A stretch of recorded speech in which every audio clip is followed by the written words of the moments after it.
पिछले 2 सालों से मैं पुणे की एक कंपनी में काम कर रहा था, लेकिन अचानक कोरोना आ गया और हर जगह लॉकडाउन लग गया। इस कारण हमारी कंपनी भी बंद हो गई और मुझे वापस गांव लौटना पड़ा। गांव में पिताजी की थोड़ी बहुत खेती थी, उसी से गुजारा कर रहा था।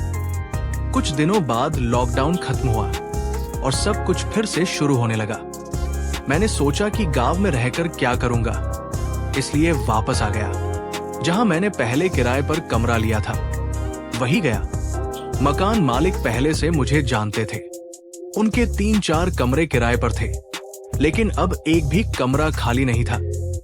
तब उन्होंने अपने घर के अंदर ही एक छोटा कमरा मेरे लिए खाली कर दिया। मैं वही रहने लगा और हर रोज सुबह काम की तलाश में निकलता। जहां पहले काम करता था, वहां फिलहाल कोई जगह खाली नहीं थी, इसलिए उन्होंने मुझे नौकरी देने से मना कर दिया। मुझे यहां आए हुए अब 2 महीने हो चुके थे, लेकिन कोई अच्छी नौकरी नहीं मिली।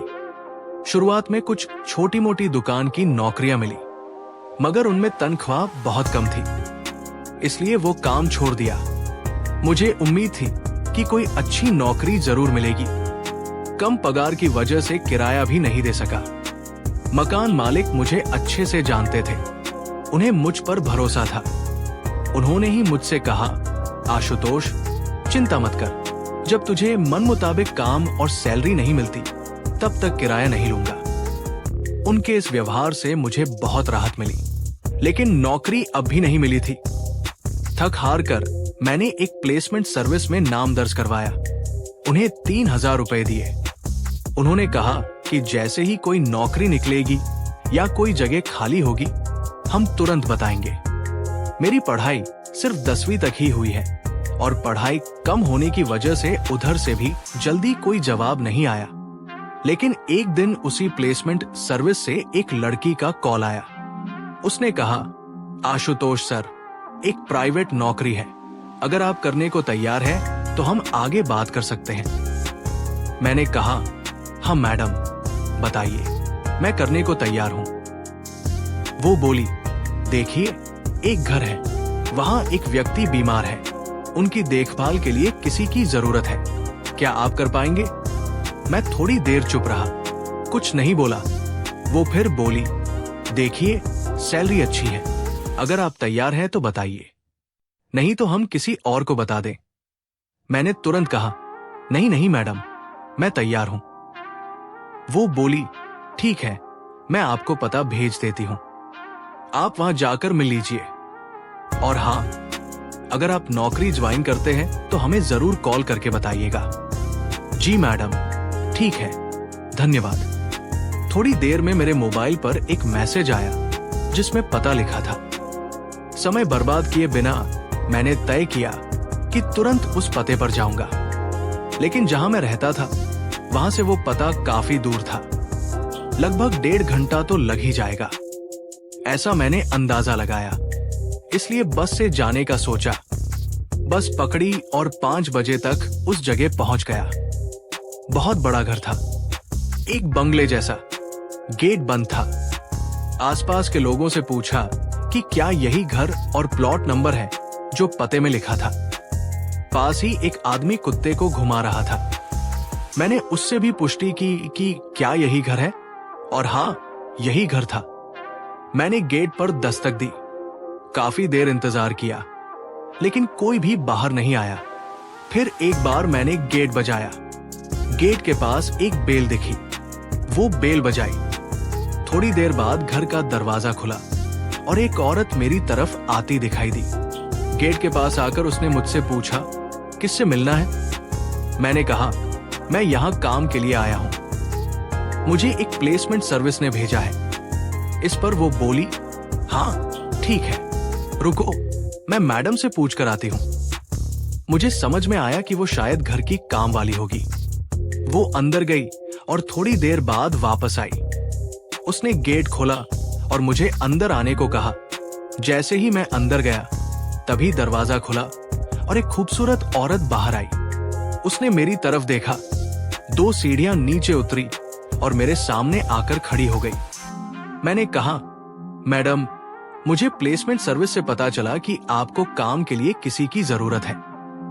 उसने मुझे एक बार गौर से देखा और फिर बोली, हाँ सही है, हमें एक जरूरतमंद लड़के की तलाश थी, इसलिए हमने वहां नाम दर्ज करवाया था।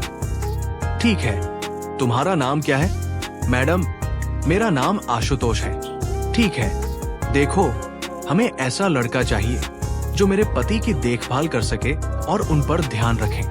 मतलब मैं समझा नहीं। देखो आशुतोष, मेरे पति बीमार हैं, इसलिए उनकी देखभाल करने, उन्हें थोड़ा टहलाने और उनके छोटे मोटे कामों के लिए एक लड़का चाहिए। अब समझे? हाँ मैडम, अब समझ में आया। ठीक है, तो बताओ, तुम ये काम करने को तैयार हो या नहीं? मैंने बिना कोई सोच विचार किए तुरंत कहा, हाँ मैडम, मैं तैयार हूं, मैं ये काम करूंगा। कितने महीनों से मैं काम ढूंढ रहा था, कोई नौकरी नहीं मिल रही थी, जेब में पैसे भी नहीं बचे थे, मरता क्या ना करता, इसलिए मैंने तुरंत ये काम स्वीकार कर लिया। ठीक है, तुम्हें सुबह 8 बजे यहाँ आना होगा और रात 10 बजे तक रुकना होगा। ठीक है मैडम, चलेगा। अच्छा, मैं सैलरी के बारे में पूछ सकता हूँ? मैंने नजरों से सवाल किया। हाँ जरूर। देखो, शुरुआत में हम तुम्हें 20,000 रुपए महीने के देंगे, लेकिन अगर तुमने अच्छा काम किया तो कुछ महीनों बाद सैलरी बढ़ा देंगे। वैसे इस काम के लिए 14 से 15,000 ठीक माने जाते हैं, लेकिन हमें अच्छा काम करने वाला चाहिए, इसलिए हम 20,000 दे रहे हैं, पर कोई शिकायत नहीं होनी चाहिए। मेरे मन में जैसे तितलियां उड़ने लगी। अरे बाप रे, 20,000 रुपए महीना!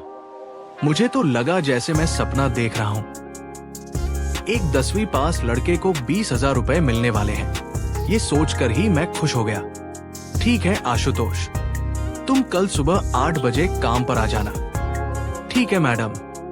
ऐसा कहकर मैं गेट से बाहर निकला और अपनी रूम पर वापस चला गया। अगले दिन सुबह जल्दी उठना था, क्योंकि वहां 8 बजे तक पहुंचने के लिए 6 बजे निकलना जरूरी था। मैं सुबह 5 बजे उठा, नहा धोकर तैयार हुआ और 6 बजे बस पकड़ ली। मैडम के घर 8 बजे से पहले ही पहुंच गया। वहां पहुंचकर बेल बजाई। इस बार खुद मालकिन ने गेट खोला और मुझे अंदर बुलाया। अंदर जाकर देखा तो घर बहुत ही आलीशान था। इसके बाद वो मुझे अपने पति के कमरे में ले गई। वो कमरा बहुत बड़ा था। उनके पति बेड पर बैठे थे। मैं उनके पास गया और नमस्ते किया। घर की मालकिन ने कहा, देखो आशुतोष, तुम्हें सुबह उनकी नहाने में मदद करनी होगी, बाथरूम तक ले जाने में भी मदद करनी होगी। वो ज्यादातर काम खुद ही कर लेते हैं, लेकिन उनके साथ कोई रहना जरूरी है। बस इतना ही काम है।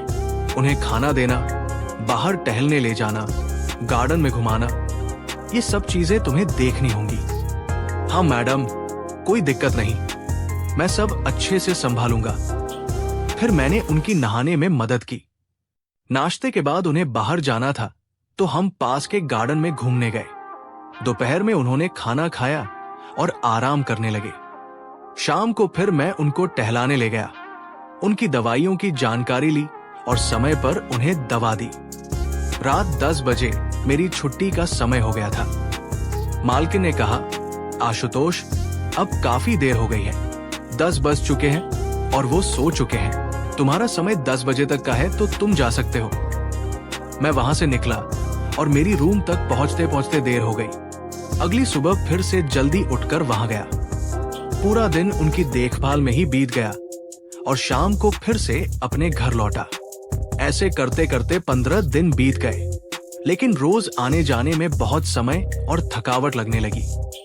मेरी नींद भी ठीक से पूरी नहीं हो रही थी।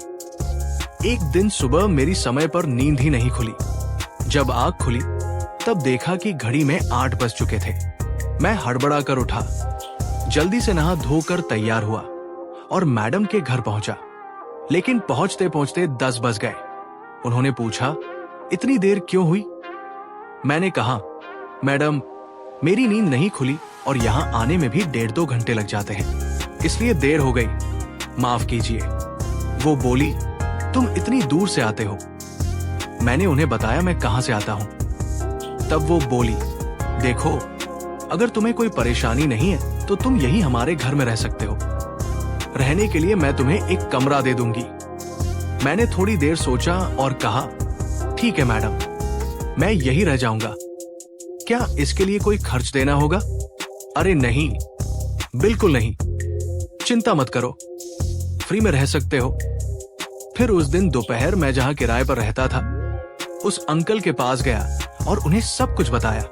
उन्होंने कहा, ठीक है, जा बेटा।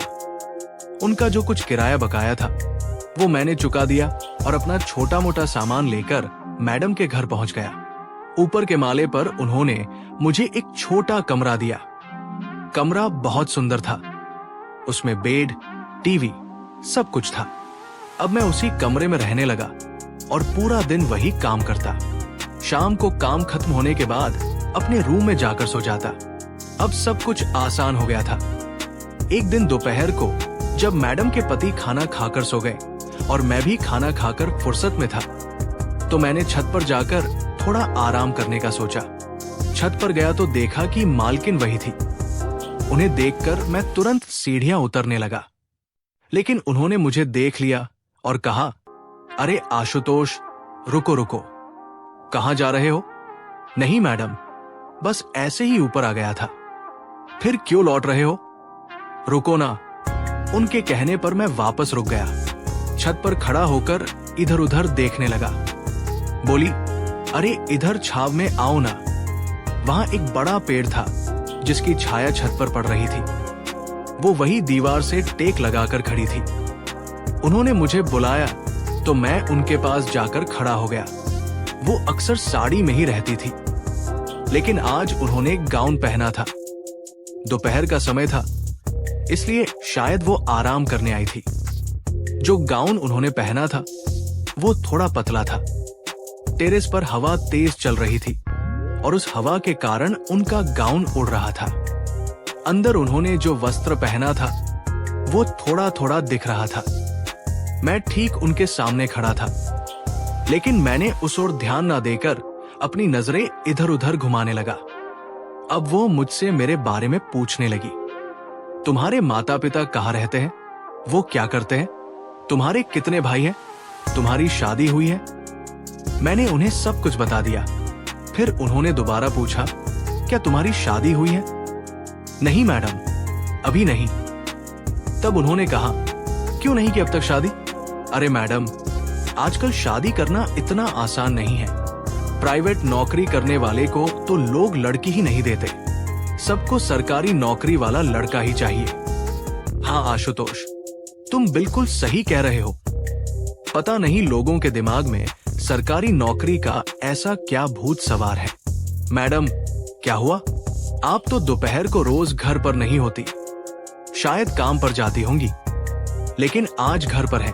हाँ, आज थोड़ी तबीयत और मूड अच्छा नहीं था, इसलिए नहीं गई। वैसे भी आज कुछ खास काम नहीं था। अच्छा मैडम, आप क्या काम करती हैं?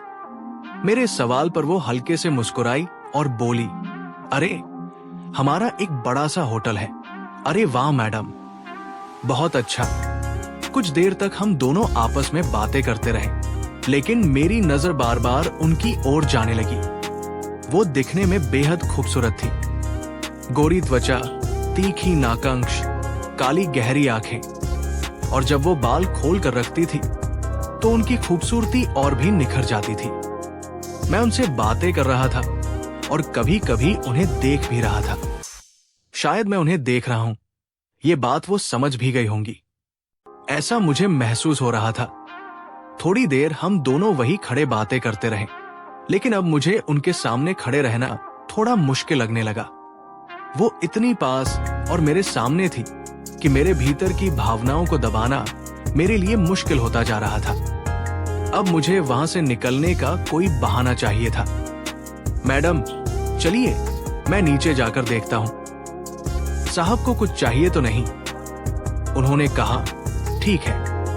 और फिर मैं खुद को संभालते हुए सीढ़ियां उतरकर नीचे गया। साहब के कमरे में जाकर देखा तो वो सो रहे थे। कमरे से बाहर आकर मैंने इधर उधर के कुछ छोटे मोटे काम करने शुरू कर दिए। उस दिन शाम को जब मैडम और उनके पति खाने के लिए बैठे, तब पहली बार मैडम और साहब ने मुझे भी अपने साथ बैठाकर खाना खिलाया। असल में वो इतने अमीर और अच्छे घराने से थे, लेकिन मेरे जैसे गरीब लड़के को इतने मान सम्मान से अपने घर में रखा था। और आज तो उन्होंने मुझे अपने साथ बैठकर खाना भी खिलाया। उनके इस व्यवहार और आदर ने मेरे मन में उनके प्रति और भी ज्यादा सम्मान बढ़ा दिया। अब एक एक करके महीने बीतने लगे। मैं पूरे मन से मैडम के पति की देखभाल कर रहा था, लेकिन धीरे धीरे उनकी तबीयत बिगड़ती जा रही थी। कभी कभी हर हफ्ते उन्हें अस्पताल भी ले जाना पड़ता। उन्हें एक अजीब सी बीमारी थी जिसकी ठीक से पहचान ही नहीं हो पा रही थी, और इसी वजह से उनकी हालत दिन ब दिन खराब होती जा रही थी। लेकिन मालकिन अपने पति को किसी भी चीज की कमी नहीं होने देती थी। उनके अस्पताल में जितना पैसा खर्च किया जा सकता था, उतना वो पानी की तरह खर्च करती थी। कभी कभी दोनों पति पत्नी एक दूसरे के पास बैठकर बातें किया करते थे। मालकिन और उनके पति कई बार बहुत भावुक हो जाते थे, एक दूसरे के गले लगकर रोते भी थे। उस समय मुझे भी बहुत बुरा लगता था। मैं दूर से ये सब देखा करता, पर उनके पास कभी नहीं जाता। उन दोनों का जीवन बहुत खुशहाल था, सब कुछ अच्छे से चल रहा था। लेकिन जब मालकिन के पति को ये बीमारी हो गई, तभी से उनके जीवन में दुख आ गया। एक शाम मैं और मालकिन के पति दोनों गार्डन में गए। उन्हें बगीचे में बैठना बहुत अच्छा लगता था। कुछ देर बाद हम गार्डन से लौट आए। मैंने उन्हें उनके कमरे में छोड़ा और बाहर आ गया। घर के दाहिनी ओर उन्होंने एक झूला लगाया था। वहीं मालकिन बैठी थी। उनका ध्यान मेरी तरफ नहीं था, लेकिन वो बहुत गहरे ख्यालों में डूबी हुई लग रही थी। मैं धीरे धीरे चलते हुए उनके पास गया। उनके आंखों से आंसू बह रहे थे। मैंने पूछा, क्या हुआ मैडम, इतनी चिंता में क्यों हैं? उन्होंने मेरी तरफ देखा, थोड़ी चौकन्नी हो गई और तुरंत पल्लू से अपने आंसू पोंछे। झूठी मुस्कान देते हुए बोली, अरे नहीं, कुछ नहीं, ऐसे ही बैठी थी शांति से। देखो ना, इन पेड़ों पर कितने सुंदर फूल आए हैं। हाँ मैडम, बहुत सुंदर है। अरे आशुतोष, आओ ना, बैठो। नहीं मैडम, मैं यहीं पर ठीक हूँ। आशुतोष, तुम्हें एक बात बताऊं? हाँ मैडम, बताइए। देखो ना, ये गुलाब का पौधा कितना खूबसूरत है, हवा में कितनी मस्ती से झूम रहा है, कितना खुश लग रहा है ना? हाँ मैडम, बहुत खूबसूरत है। लेकिन आशुतोष, मैं सोच रही थी, ये पौधा अभी तो खिल रहा है, इसे लग रहा होगा कि मैं कितना खूबसूरत हूं। मुझ पर कितने सुंदर फूल हैं, हरी भरी पत्तियां हैं, लेकिन थोड़े समय बाद ये फूल मुरझा जाएंगे, पत्ते पीले होकर गिर जाएंगे, और तब इसकी हालत कितनी खराब होगी ना। क्या इसने कभी सोचा होगा कि उसका भी ऐसा समय आएगा? मैडम, आप बिल्कुल सही कह रही हैं, लेकिन जब उसके फूल गिरेंगे, पत्तियां झड़ेंगी, वो बदसूरत लगेगा, तो शायद उसे गम होगा। पर थोड़े समय बाद फिर से उसमें हरी पत्तियां आएंगी और फिर से फूल खिलेंगे। उसके जीवन का दुख धीरे धीरे कम होगा और वो पौधा फिर से खिलने लगेगा। मैडम, कभी धूप तो कभी छाव, कभी खुशी तो कभी गम, ये तो जीवन का हिस्सा है। अगर हम इन बातों में उलझे रहे तो जीना मुश्किल हो जाएगा। अंधेरी रात के बाद सुबह जरूर आती है, इसलिए थोड़े समय के लिए जो अंधेरा आता है, उसे देखकर हमें टूटना नहीं चाहिए। हमें खुद को संभालना चाहिए, क्योंकि कुछ ही समय में उजाला होगा। ठीक इसी तरह जिंदगी का गम भी एक ना एक दिन दूर हो ही जाता है। मैडम, आप ज्यादा मत सोचिए, आपकी जिंदगी का गम भी एक दिन जरूर दूर होगा, मैं आपको यकीन दिलाता हूं। मैडम बस मुझे देखती रह गई। उनका मुरझाया चेहरा अब थोड़ा सा खिलने लगा था। उनके मन और दिमाग में चल रहे विचार कुछ कम हो गए थे। उनका चेहरा अब थोड़ा ठीक लग रहा था। तभी काम वाली बेला वहां आई और मैडम से बोली, मैडम, चाय लाओ आपके लिए और आशुतोष के लिए भी। मैडम बोली, नहीं मैडम, मैं चला जाता हूं उधर पीने। मैंने कहा, अरे बैठो आशुतोष। बेला, मेरे और आशुतोष दोनों के लिए चाय ला। मैडम ने कहा। बेला तुरंत चली गई और थोड़ी देर में 2 कप चाय लेकर आई। एक कप उसने मैडम को दिया और दूसरा मुझे। अरे बैठो ना। मैडम ने फोर्स किया तो मैं झूले पर उनके पास जाकर बैठ गया। झूले पर बैठकर चाय पीने का ये मेरा पहला अनुभव था, और वो भी मैडम के साथ। एक दिन दोपहर के करीब 12 बज रहे थे। मेरा सारा काम खत्म हो चुका था। मैंने खाना भी खा लिया था। मैडम तैयार होकर एक अच्छा सा सलवार सूट पहनकर घर से बाहर निकल रही थी। उन्होंने मुझे देखा और पूछा, क्या कर रहे हो आशुतोष? कुछ नहीं मैडम। अच्छा चलो आशुतोष, आज मेरे साथ चलो, हमें 1-2 घंटे में वापस आना है। मैडम के कहने पर मैं उनके साथ कार में बैठा। कार वो खुद चला रही थी और मैं उनके बगल में बैठा था। कुछ देर ड्राइविंग के बाद हम एक बड़े होटल में पहुंचे। वो होटल उनका ही था। होटल में जाते ही आसपास के लोग उन्हें नमस्कार करने लगे। कोई मैडम मैडम कह रहा था तो कोई गुड आफ्टरनून। इतने बड़े होटल की वो मालकिन थी। वहां कई सूट पहने मैनेजर और नौकर चाकर थे। सब कुछ बहुत अच्छा था। मैडम ने कुछ खास लोगों को बुलाया और उनके साथ मीटिंग की। कुछ कामकाज की बात हुई और फिर हम दोनों कार में बैठकर घर लौट आए। मैं मैडम के पति के कमरे में जाकर देख रहा था कि उन्हें कुछ चाहिए तो नहीं। थोड़ी देर बाद अचानक एक जोर की आवाज आई, जैसे कोई गिरा हो, और एक चीख सुनाई दी। मैं मैडम के पति के कमरे से निकलकर हॉल में आया, लेकिन वहां कुछ नहीं दिखा। तो मैं भागकर मैडम के बेडरूम की तरफ गया। बेडरूम का दरवाजा खुला था। मैं सीधा अंदर गया। मैडम फर्श पर बैठी थी और एक पैर पकड़कर कराह रही थी। शायद वो गिर गई थी और उन्हें चोट लगी थी। मैं तुरंत उनके पास नीचे बैठ गया और पूछा, क्या हुआ मैडम? आपको चोट लगी है? गिर गई क्या? अचानक मेरा पैर मुड़ गया और मैं गिर गई। मैडम बोली, ठीक है, रुकिए, मैं डॉक्टर को बुलाता हूं। नहीं नहीं, बस बेड पर बैठने में मदद कर दो, उन्होंने कहा। मैं उनकी बाईं तरफ गया और धीरे से उनके कमर के पास हाथ रखा। उन्होंने अपना बायां हाथ मेरे कंधे पर रखा और मैं उन्हें उठने में मदद करने लगा। धीरे धीरे वो उठी और मैं भी खड़ा हो गया। मेरा हाथ उनकी कमर पर था और उनका हाथ मेरे कंधे पर, इसलिए हम दोनों बहुत पास थे। उनका स्पर्श मेरे शरीर को महसूस हो रहा था। चलिए मैडम, धीरे धीरे बेड की तरफ चलिए। वो धीरे धीरे कदम बढ़ाने लगी और मैं भी उनके साथ चलने लगा। कुछ कदम चलकर हम बेड तक पहुंचे। मैंने धीरे से अपना हाथ उनकी कमर से हटा लिया और वो आराम से बेड पर बैठ गई। मैडम, आप बैठिए, मैं आपके लिए पानी लाता हूं, मैंने कहा। मैं तुरंत किचन में गया और पानी लेकर आया। उन्होंने 2 घूंट पानी पिया और उन्हें थोड़ा अच्छा लगने लगा। मैडम, चलिए हॉस्पिटल। अरे नहीं, इसकी कोई जरूरत नहीं है, थोड़ी देर आराम करूंगी तो ठीक हो जाएगा। तू बेला को भेज दे, उससे बाम लगवा लूंगी। ठीक है मैडम। Thank you Ashutosh. किस लिए? थैंक यू मैडम, मेरी मदद करने के लिए। अरे कुछ नहीं, ये तो मेरा काम है। ऐसा बोलकर मैं उनके कमरे से बाहर आया और बेला को उनके पास भेज दिया। दिन बीतते गए। अब मुझे वहां काम करते हुए लगभग 1.5 साल हो चुके थे। खाने पीने की सुविधा भी वही थी, इसलिए मेरे काफी पैसे बच गए और वे पैसे मैं अपने गांव में माता पिता को भेजता था। एक बार सुबह मैडम गैलरी में खड़ी थी। उनका मोबाइल हॉल में रखा था। तभी किसी का फोन आया। उन्होंने मुझे आवाज दी, अरे आशुतोष, मेरा मोबाइल आकर दो। हाँ मैडम, कहकर मैं तुरंत मोबाइल लेकर उनके पास गया, लेकिन तब तक कॉल कट हो गया। अरे आशुतोष, क्या तुम मोबाइल चार्जिंग पर लगा कर आ सकता है?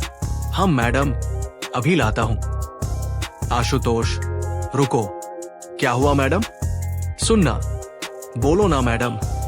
अरे तू मुझे मैडम नहीं कहेगा तो चलेगा, तो फिर क्या कहूं मैडम? मेरा नाम वंदना है, मुझे वंदना कहोगे तो भी चलेगा। ठीक है मैडम, कोशिश करूंगा। फिर से मैडम बोल दिया तूने।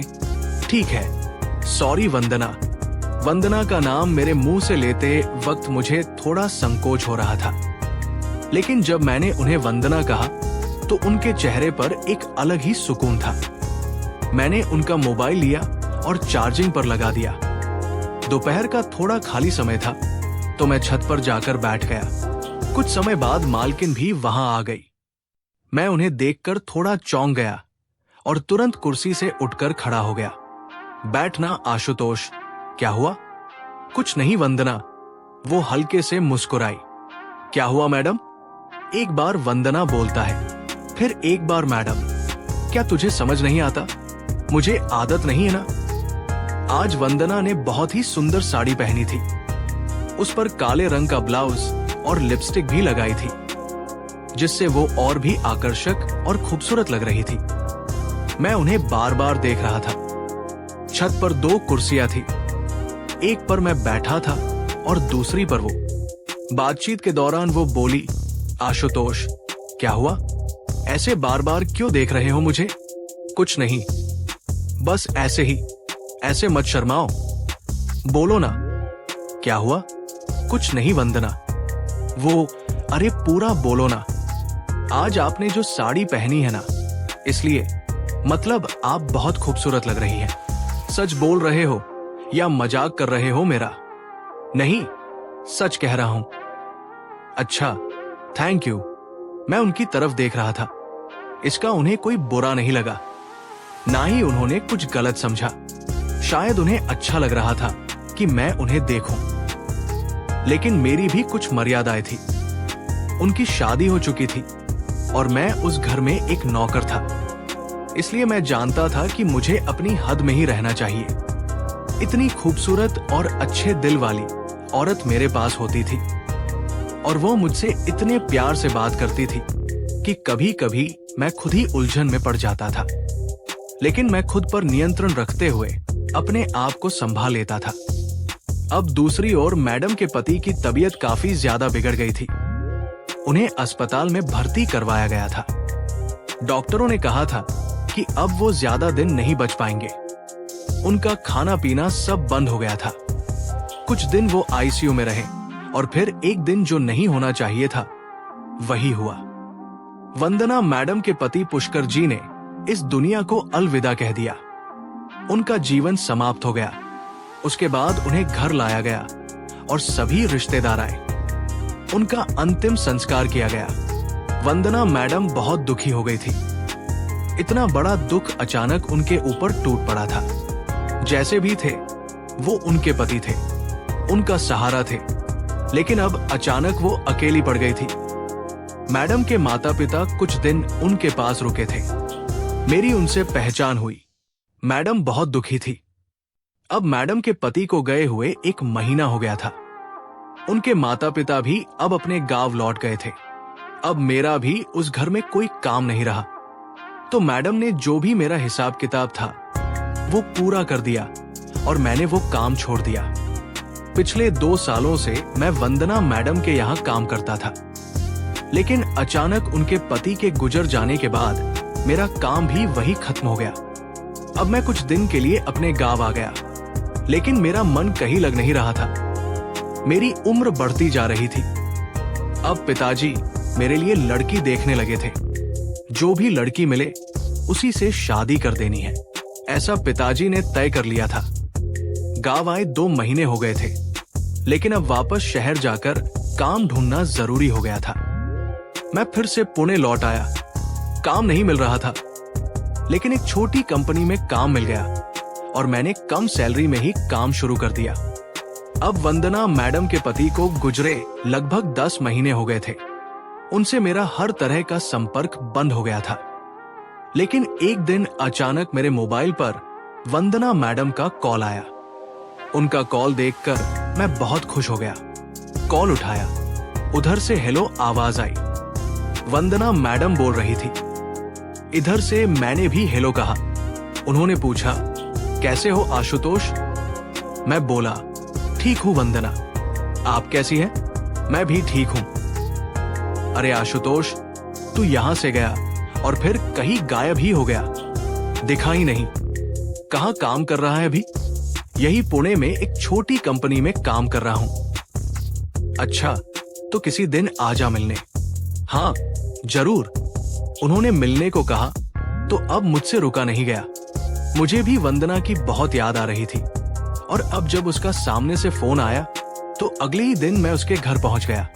घर के दरवाजे पर पहुंचते ही मैंने बेल बजाई। वंदना ने दरवाजा खोला। मुझे सामने देखकर वो बहुत खुश हो गई। मैं भी उसे देखकर बहुत खुश हो गया। कुछ पल वो मुझे देखती रही और मैं उसे। मुझे देखकर वो कितनी खुश हुई थी ये उसके चेहरे से साफ झलक रहा था। लेकिन पता नहीं अचानक वो मेरे पास आई और उसने मुझे जोर से गले लगा लिया। उसका ऐसा अचानक गले लगाना मेरे लिए थोड़ा चौंकाने वाला था। मैं उलझन में पड़ गया। क्या करूं? क्या बोलूं? कुछ समझ में नहीं आया। कुछ देर बाद उसने खुद को मुझसे अलग किया और मुस्कुरा कर बोली, अरे आशुतोष, अंदर आओ ना। मैं अंदर गया। शायद उसे भी खुद होश नहीं था कि उसने अचानक ऐसा किया था। अरे आशुतोष, बैठो ना। मैं सोफे पर जाकर बैठ गया और वो भी मेरे बगल में आकर बैठी। तो आशुतोष कैसा है? मैं ठीक हूं। आप कैसी हैं? मैं भी ठीक हूं। लेकिन देखो ना, अब इस घर में कितनी वीरानी लगती है। जब मेरे पति पुष्कर जी थे तब सब अच्छा लगता था, तू भी होता था। लेकिन अचानक भगवान ने मुझसे सब कुछ छीन लिया। वो बहुत भावुक हो गई थी। मैंने उसके हाथ पर हाथ रखते हुए कहा, अरे वंदना, जाने दो, ज्यादा मत सोचो, सब ठीक हो जाएगा। मैं जानता था कि ये सिर्फ एक दिलासा था, मगर फिर भी मैं उसे वो दे रहा था। उसे भी ये बात समझ में आ रही थी। फिर भी उसने मेरी भावनाओं की कद्र करते हुए मुस्कुराकर थैंक यू कहा। अरे आशुतोष, आता रहा कर कभी कभी मिलने। अकेली होती हूं मैं। अभी तो मैं दिन भर होटल में ही रहती हूं, लेकिन घर आते ही बहुत अकेलापन लगता है। हाँ, आता रहूंगा वंदना, चिंता मत करो। मैं मुस्कुराकर बोला। उसके चेहरे पर थोड़ा सुकून दिखाई दिया और उसने हल्की सी स्माइल दी। वहां कुछ समय बैठने के बाद मैंने कहा, चलो वंदना, अब चलता हूं। हाँ ठीक है। फिर मैंने उसे बाय कहा और वहां से चला आया। अब तो रोज ही वंदना का कॉल आने लगा था। शायद उसे मुझसे बात करके अच्छा लगता था। मुझे भी उससे बात करके अच्छा लगता था।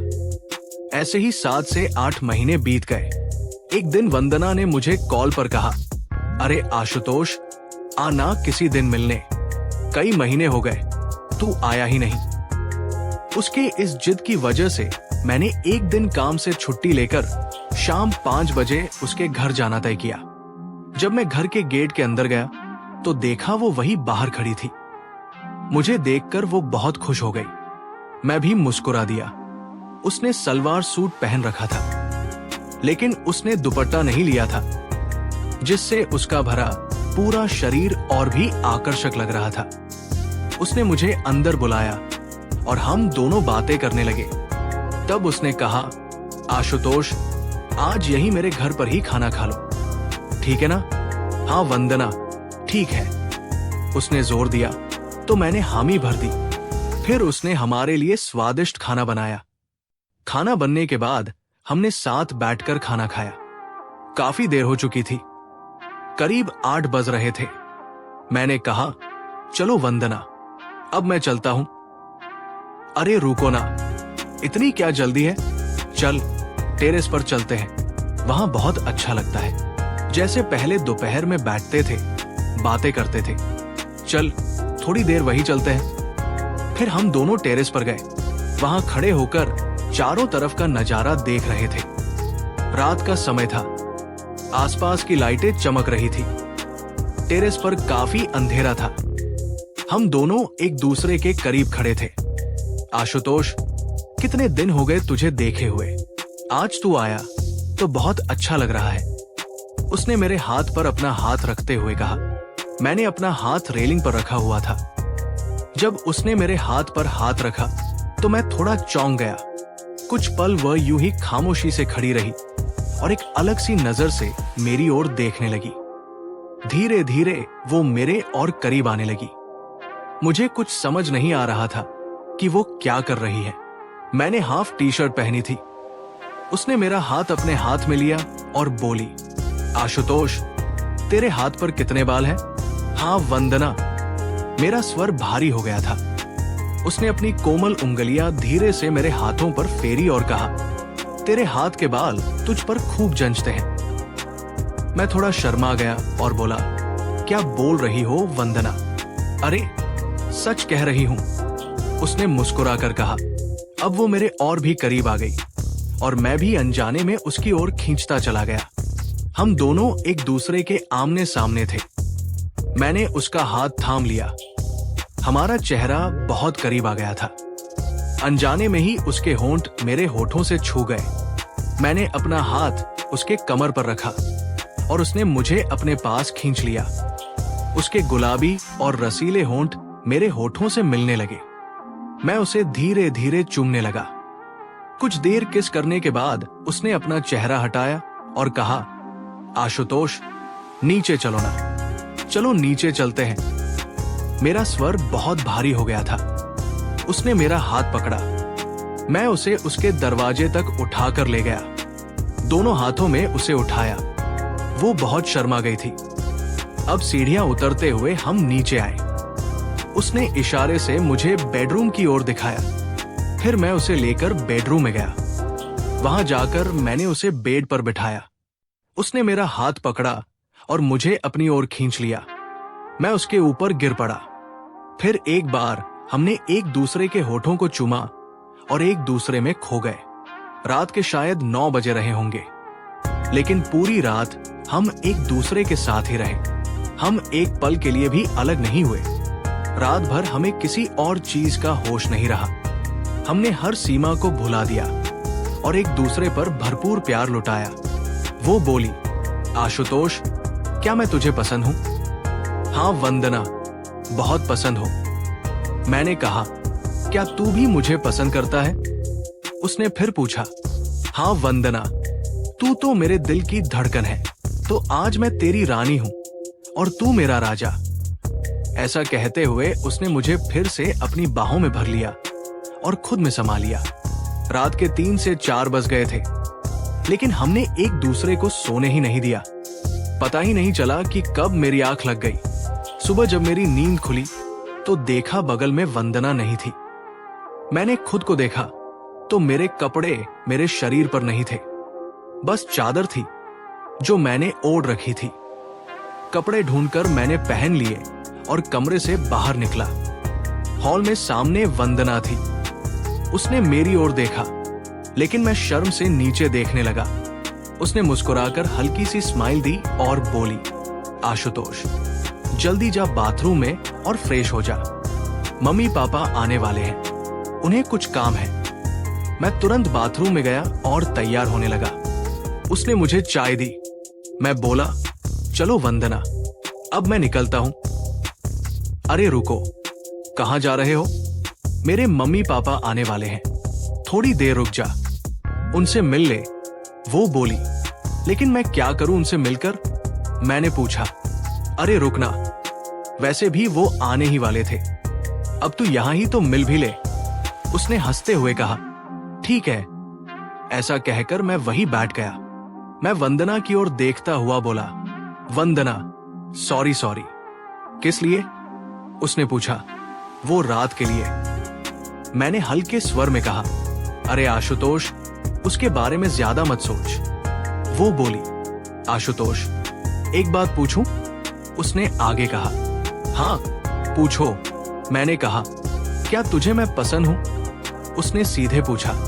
हाँ पसंद है आशुतोष। देख, अब मेरे मम्मी पापा आने ही वाले हैं, एक जरूरी बात करनी है उनसे, तुम्हें भी कुछ बोलना होगा। वो बोली, लेकिन मैं क्या बोलूं उनसे? मैंने थोड़ा घबराते हुए पूछा। अरे वो तुझसे कुछ पूछेंगे, तू बस सोच समझकर जवाब देना। उसने कहा, ठीक है, चलेगा। कुछ देर बाद वंदना के माता पिता आए। चाय नाश्ता हुआ। फिर उन्होंने मुझे पास बुलाया। वंदना की माँ थोड़ी उम्रदराज थी और पिता भी गंभीर व शांत स्वभाव के लग रहे थे। वे मुझसे बोले, आशुतोष, हम तुम्हें पहले से जानते हैं, तुम्हारे बारे में सब कुछ पता है हमें। वंदना अब अकेली है, हमें लगता है कि तुम दोनों एक साथ जीवन बिता सकते हो। मैं हैरान होकर उनकी ओर देखने लगा। हमें पता है कि तुम अब भी अविवाहित हो और वंदना का पति अब इस दुनिया में नहीं है। उसे गए हुए भी 1.5-2 साल हो चुके हैं। वंदना अभी भी जवान है, उसके सामने उसकी पूरी जिंदगी पड़ी है। हमने उसके लिए कई लड़के देखे, लेकिन कोई भरोसेमंद और अच्छा लड़का नहीं मिला। कुछ लोग तो सिर्फ उसकी प्रॉपर्टी के पीछे पड़े हैं, कुछ तो साफ कहते हैं कि हम लड़का देंगे, लेकिन थोड़ी प्रॉपर्टी हमारे लड़के के नाम करनी होगी। ऐसे में भरोसा करना बहुत मुश्किल हो जाता है। आशुतोष, सच कहें तो तुम्हारे बारे में हमें वंदना ने ही बताया है। हमें तुम्हारी पूरी जानकारी है, इसलिए अगर तुम्हारी भी सहमति हो तो हम चाहते हैं कि तुम और वंदना शादी के बंधन में बंध जाओ। तुम्हारा क्या ख्याल है, हमें बताओ। उन्होंने आगे कहा, असल में हम किसी और काम से आए थे, लेकिन अचानक तू यहां मिल गया। वंदना कोई साधारण लड़की नहीं है। उसने जो भी फैसला लिया हम उसका सम्मान करते हैं, और तुम्हें तो हम पहले से ही जानते हैं। जब से तू यहाँ नौकरी करने आया था, तब से वंदना हमें तेरे बारे में बताती रहती थी। अब तू ही बता, तेरा क्या फैसला है? उनकी बातें सुनकर मैं थोड़ा उलझन में पड़ गया। मैंने कहा, ठीक है, वैसे तो वंदना मुझे पसंद है, लेकिन मुझे एक बार अपने माता पिता से बात करनी चाहिए।